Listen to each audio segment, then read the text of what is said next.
Mission hospital છે એના ground floor ઉપર કંઈક કારણોસરથી આગ લાગી ગઈ હતી.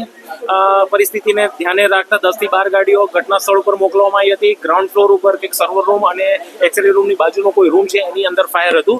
અત્યારે પરિસ્થિતિ કાબુમાં છે.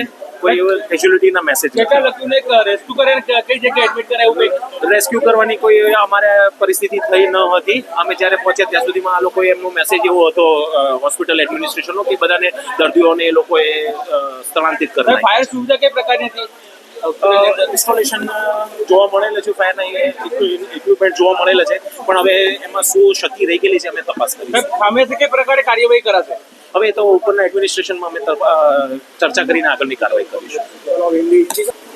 કંટ્રોલમાં આગનો જે મેસેજ મળ્યો હતો એ અનુસંધાને સ્થાનિક પોલીસ બંદોબસ્તમાં નીચે આવી ગયેલી હતી.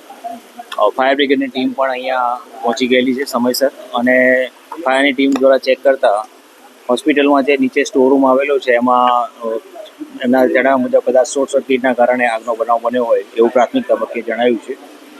આગ અત્યારે બિલકુલ કંટ્રોલમાં છે અને કોઈ જાનહાનિ નથી, અને નીચે એક રૂમ કે બે રૂમમાં આગ લાગેલી છે, એના સિવાય કોઈ ઇસ્યુ નથી, અને સ્મોક વધારે થઈ હતી અને સ્મોક વધારે ફેલાયેલી એવું છે. બાકી પેશન્ટ છે એ સામેની સાઈડે છે, હોસ્પિટલનો જે સ્ટાફ છે એમને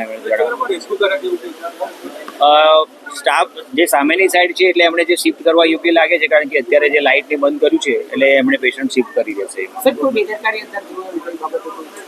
હાલમાં તો અત્યારે આગ ઓલવેલી છે, ફાયરની ટીમ ચેક કરી અને પછી માહિતી આપશે.